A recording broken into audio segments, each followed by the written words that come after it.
జూబ్లీహిల్స్ ఓటమితో రాష్ట్రంలో బీఆర్ఎస్ దుకాణం బంద్ అయిందన్నారు MP Anil Kumar Yadav. BRS Bhavan డోర్లకు తాళాలు వేసుకోవాల్సిందే అని సెటైర్లు వేశారు. జూబ్లీహిల్స్ ప్రజలు అభివృద్ధి సంక్షేమానికి ఓటు వేశారని చెప్పారు.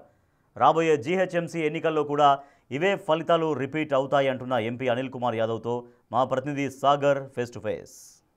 జూబ్లీహిల్స్ ఉప ఎన్నికలో కాంగ్రెస్ పార్టీ విజయ దుదుంబి మోగించింది. ఇప్పటికే కాంగ్రెస్ పార్టీ అభ్యర్థి నవీన్ యాదవ్ విజయం ఖాయమైనట్లుగా కూడా తెలుస్తుంది. భారీ మెజార్టీతో దూసుకువెళ్తున్నారు. సో దీనికి సంబంధించి జూబ్లీహిల్స్ విజయంకి సంబంధించి కాంగ్రెస్ ఎంపీ అనిల్ కుమార్ యాదవ్ ఉన్నారు. ఒకసారి వారి మాటల్లో తెలుసుకుందాం. అన్న చెప్పండి, ఎట్లా చూస్తారు ఈ విజయాన్ని? ఇంత భారీ మెజార్టీని ఎక్స్పెక్ట్ చేశారా? మాకు ఫస్ట్ నుంచి కూడా ధీమా ఏంటంటే గత 2 సంవత్సరాల నుంచి హైదరాబాద్ నగరంలో ప్రియతమ ముఖ్యమంత్రి రేవంత్ అన్న గారి నాయకత్వంలో అనేక సంక్షేమ కార్యక్రమాలు మా ప్రజలకు తీసుకెళ్లడం జరుగుతుంది. హైదరాబాద్లో ఇంపార్టెంట్ విషయం ఏంటిదంటే రేషన్ కార్డులు ప్లస్ సన్నబియ్యం, ఈ ఒక 2 స్కీమ్లు ప్లస్ ఫ్రీ బస్ ఏదైతే ఉందో దాంట్లో చాలామంది మిడిల్ క్లాస్ వాళ్ళు కావచ్చు, లేకుంటే పేదవాళ్ళు కావచ్చు, వాళ్ళందరికీ కూడా ఇవి రీచ్ అయ్యే వరకు వాళ్ళకు కాన్ఫిడెన్స్ ఏంటంటే కాంగ్రెస్ పార్టీ పేదవాళ్ళ గురించి ఆలోచించే పార్టీ అని ఒక నమ్మకం వాళ్ళలో కుదిరింది. దాంతోపాటు రేవంత్ అన్న ఒక డిసిజన్ తీసుకుండు. బై ఎలక్షన్స్ అనౌన్స్ అయినప్పటికీ వెంటనే 3 మంత్రులను ఇక్కడ ఇన్ఛార్జ్గా ఇవ్వడం జరిగింది. వివేక్ వెంకటస్వామి అన్న గారు కావచ్చు, పున్నం ప్రభాకర్ అన్న గారు కావచ్చు, తుమ్మల గారు కావచ్చు, వాళ్ళందరూ కూడా 3-4 నెలలు ఇక్కడనే ఉండి లోకల్లో ఉన్న సమస్యలను ఇమీడియట్లీ ఐడెంటిఫై చేసి ఎవరు ఏం అడిగినా కూడా వాళ్ళకి ఇమీడియట్లీ శాంక్షన్ చేసి వర్క్ కూడా చాలా స్పీడ్గా కంప్లీట్ చేయడంతో జూబ్లీస్లో ఉన్న అంతా ఓటర్లందరూ కూడా ఒక కాన్ఫిడెన్స్ కాంగ్రెస్ పార్టీలో రావడం జరిగింది. దాంతోపాటు ముస్లిం సోదరులందరూ కూడా చాలా పెద్ద ఎత్తున కూడా ఈరోజు కాంగ్రెస్ పార్టీకి సపోర్ట్ చేసిన విషయం మనకు ఈ యొక్క మొత్తం ఎలక్షన్ ప్యాటర్న్లో చూడడానికి కనిపిస్తుంది.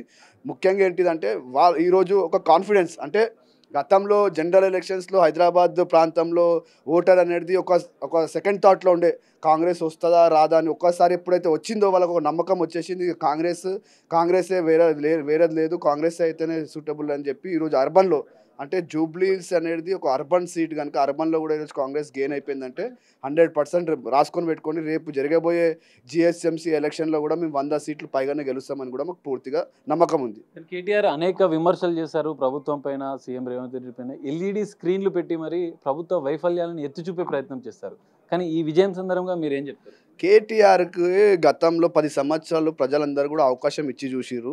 వాళ్ళ ఒక నాయకత్వంలో ఏ విధంగా పనిచేసిరో వాళ్ళు only social media hype create చేసుకోవడం, వాళ్ళ వ్యక్తిగత క్యారెక్టర్ని అంటే ప్రొజెక్ట్ చేసుకోవడం, అంతేగాని జెన్యున్గా ప్రజలకు ఏమైనా చేసినంటే ఏం చేయలేదు. మళ్ళీ చెప్తున్నా 2-3 ఎగ్జాంపుల్స్, ఎక్కువ అవసరం లేదు. హైదరాబాద్లో మేము ఎక్కువ ఆశించేటోళ్ళం కాదు, లేదంటే ఎక్కువ మాకు పెద్ద ఏదో డ్యామ్ కట్టాలని అవకాశాలు కూడా లేవు. ఇక్కడ సింపుల్ లాజిస్టిక్ ఏంటంటే మాకు మినిమం రిక్వైర్మెంట్ సన్నబియ్యం అనేది ఒక డ్రీమ్. ప్రతి ఒక్క పేదవాడికి ఒక డ్రీమ్ సన్నబియ్యం అనేది. అలాంటి సన్నబియ్యం ఈరోజు దేశంలో ఎక్కడ ఇయ్యని విధంగా ఈరోజు కాంగ్రెస్ పార్టీ రేవంత్ అన్న నాయకత్వంలో హైదరాబాద్లో కాదు మొత్తం తెలంగాణ రాష్ట్రంలో సన్నబియ్యం ఇస్తుంది.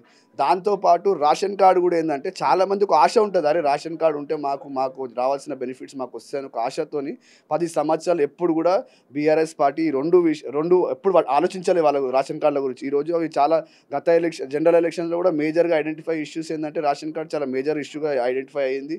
ఈరోజు మేము ఇచ్చి చూపెట్టినాం కనుక వాళ్ళకు ఒక కాన్ఫిడెన్స్ వచ్చింది. 100% ఇదే ట్రెండ్ మొత్తం హైదరాబాద్ నగరంలో జరగబోతుంది. రేపు మళ్ళీ ఏ ఎలక్షన్ వచ్చినా కూడా మేము ధీమాగా ఉన్నాం. భారీ మెజారిటీతో కాంగ్రెస్ పార్టీ గెలుస్తూనే ఉంటుంది. విజయం ద్వారా బీఆర్ఎస్కి కానీ బీఆర్ఎస్ కీలక నేతలైన కేటీఆర్ హరీష్ల కానీ ఒక మాటలో చెప్పాలంటే ఏం చెప్తారు? ఎందుకంటే వాళ్ళు అనేక సవాళ్ళు విస్తున్న పరిస్థితి, ప్రభుత్వానికి రెఫరెండమే అన్నారు, అనేక విమర్శలు చేశారు. ఒకటే విషయం చెప్పాలంటే ఇక దుకాణం బంద్ అయిపోయింది వాళ్ళది. ఇక వేరే ఏం ఆలోచన లేదు. ఇక ఉన్న కొంచెం కూడా ఉండే అది కూడా దుకాణం బంద్, షట్టర్ వేసేసుకోవాలి. షట్టర్కి తాళం వేసుకొని వాళ్ళు కూడా పెద్ద మనిషి కేసీఆర్ గారు తనకి ఫామ్ హౌస్కి వెళ్ళి ఏదైనా చిన్న ఫార్మింగ్ చేసుకుంటే బాగుంటుందని నా పర్సనల్ అడ్వైస్. సో ఇది అనిల్ కుమార్ యాదవ్ చెప్తున్నారు. ఎంపీ బీఆర్ఎస్ దుకాణం బంద్ అయిపోయింది, ఇక షట్టర్లకు తాళాలు వేసుకోవాల్సిన పరిస్థితి. ఖచ్చితంగా కాంగ్రెస్ పార్టీని ఆదరించారు, అభివృద్ధిని జూబ్లీహిల్స్ ప్రజలు ఆదరించారు, అనుకున్న విధంగా అభివృద్ధి చేసి చూపిస్తామని చెప్పి కూడా ఎంపీ అనిల్ కుమార్ యాదవ్ చెప్తున్న పరిస్థితి. కెమెరామెన్ సంతోష్తో కలిసి సాగర్, బిగ్ టీవీ, జూబ్లీహిల్స్ నుండి.